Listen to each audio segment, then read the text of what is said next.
morning on the Big 550 KTRS. This hour is presented by Affordable Kitchens and Baths. Visit them today at affordablekitchensandbaths.net. It's 8:37. No, check it out. 8:38 on the Big 550 KTRS. David Stokes normally here on Monday, but it was a little too rainy for him, so he wanted to sleep in. Patrick Ishmael got the call. We went to the righty in the bullpen. Show Me Institute policy analyst Patrick Ishmael. Patrick, welcome Big 550 KTRS. Hey, thanks for having me on. I have a big beard to fill here, so. No, you really don't. It is pretty small. Let's talk. Medicaid expansions. Now we're coming down the last 5 weeks of Jefferson City. Looks like it's not going to get passed. But the argument is over whether or not the state of Missouri accepts Obamacare and expands Medicaid. If it does, it gets all these federal funds. If it doesn't, it gets the federal funds don't come here. You are on record as being in favor of Missouri rejecting these federal funds.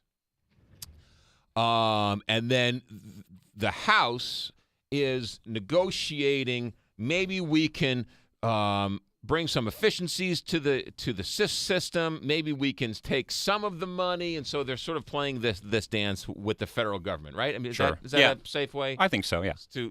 Here's my question, and right now, if you're not covered by Medicaid, okay, you go to the hospital, you're treated poorly. And ultimately, you and I, because we're both insured, end up paying for that. Correct? One way or another, through the tax code and otherwise. Right. Yeah. Going forward, if we don't take this federal funds because because it's just too expensive and we can't afford it, the person is sick, not on Medicaid, goes to the hospital, gets bad care, and you and I pay for it. I don't see the benefit of rejecting the federal funds. Well, I think you have to look at it in a lot of different ways to understand what my objection is. One of my biggest objections is that we don't really have a plan to pay for the Medicaid expansion at the state level, let alone at the federal level. I mean, we're talking about strictly, debt spending here. We're taking money out of future paychecks to pay for an entitlement today. And I don't think that's good policy.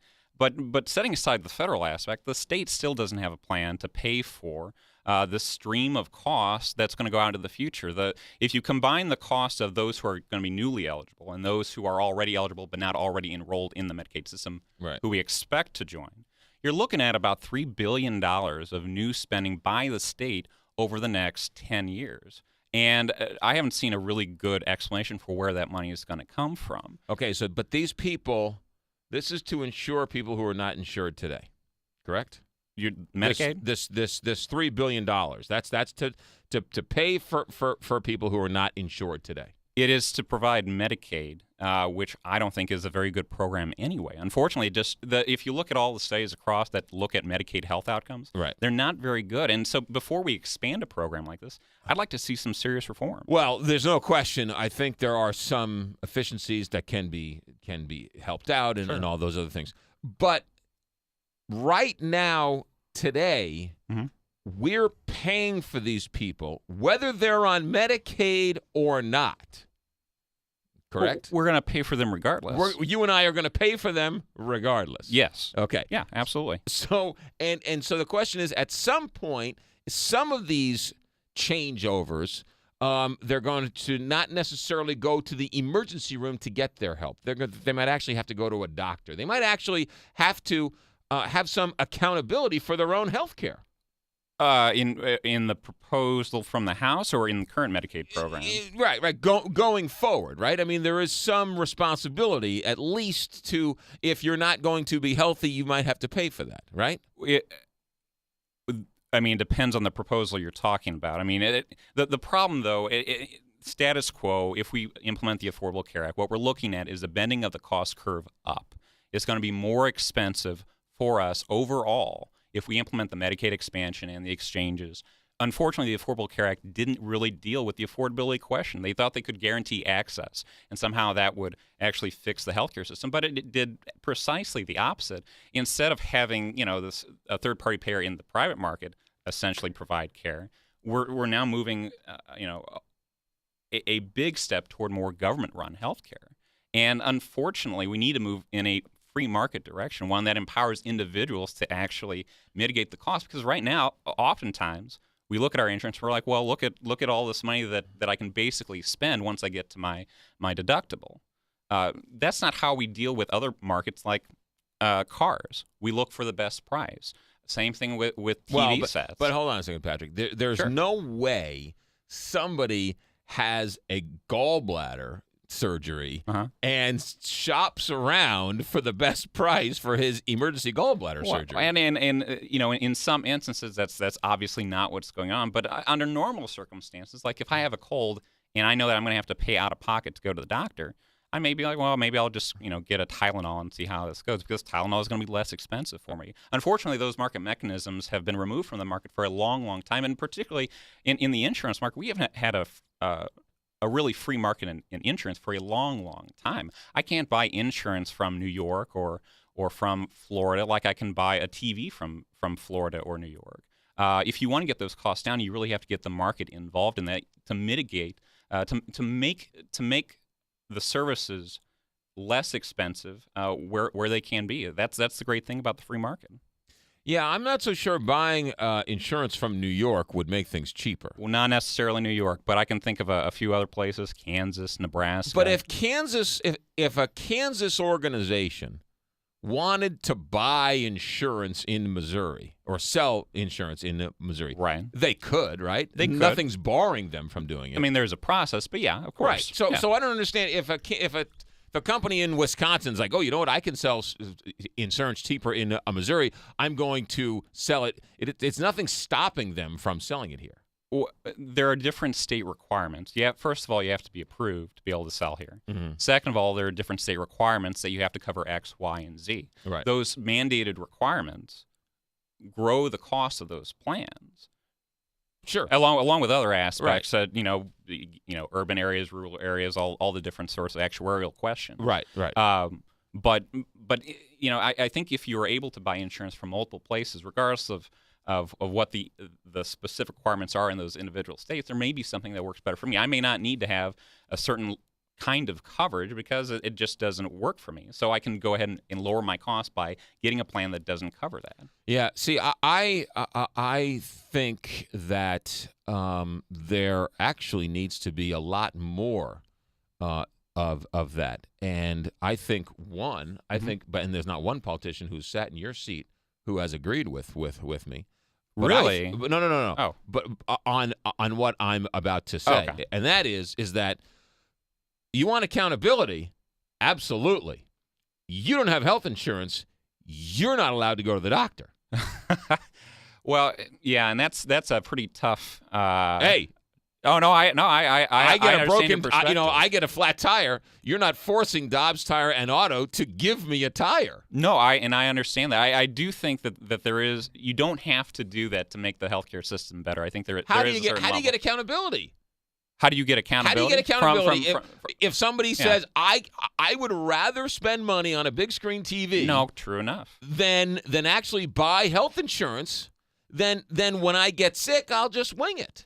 Because I'm never going to get sick. I mean, that's a lengthy debate that you can't have. I don't think that's, in my view, for a sustainable reform going forward that makes us all better off. I don't think that's removing accountability. that requirement. But that's accountability. I hear you on that. I hear you on that. Right. That is accountability. I think you can be accountable in a lot of other areas that would make life in this country a lot healthier and a lot happier. I think if you smoke, you should pay significantly more health insurance. It's than interesting somebody who you say doesn't that because in Washington D.C., part of their exchange program is they decide what is and isn't covered, what is and isn't a pre-existing condition.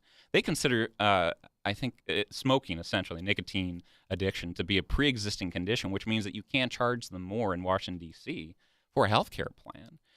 This is just one more reason why having the government intimately involved in our health care is a bad idea, because what's going to end up doing is increasing costs for everybody. Because but again, the government says hospitals must cover people. That's the government involved in our health care. Again, and I agree that But you want government out of our health care, yet you don't want to change that rule. I think that you can get costs down without requiring hospitals to, without telling hospitals, yeah, you can go ahead and reject anybody that you like.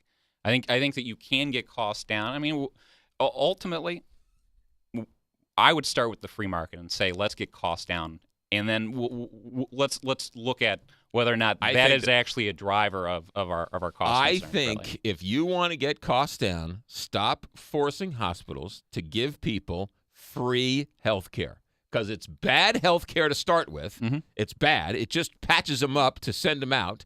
And the world would change if you forced people, heaven forbid, to buy their own health insurance.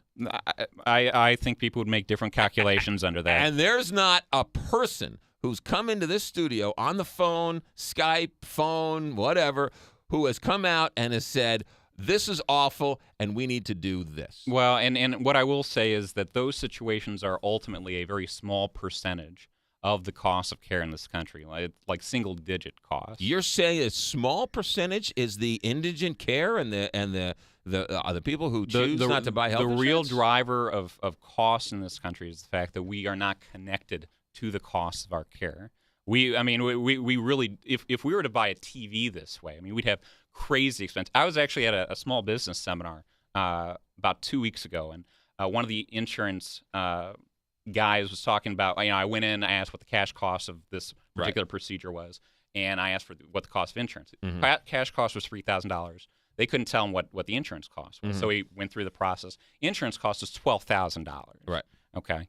I mean, it is that off kilter, the healthcare system in this country, that we have our insurance paying 4 times what the cash cost would be, and nobody really knows it. Actually, it's usually cheaper. The insurance cost is cheaper than the actual list, right? Because the insurance companies negotiate a better price. No, not typically. Not typically. The cash cost is usually less expensive, and the insurance cost you don't typically hear because the consumer isn't paying it. We almost solved the problem, Patrick, and we just ran out of time. So close. Show Me Institute policy analyst. How can we find more, Patrick? You can visit us at showmeinstitute.org. Showmedaily.org is the blog, and you can find us on Facebook. I also think you should pay more if you're overweight. Infinitely more. To go on our website? No. For health insurance. For health insurance. It's right? There are lots of elements. Accountability. There are lots of elements that go into the costs of health insurance and health care. I think that we need to leave it to the free market to decide what those costs ought to be rather than have the government empowered for it. 850 KTRS St. Louis. Catch the Legends of St. Louis Wrestling May 10th and 11th. See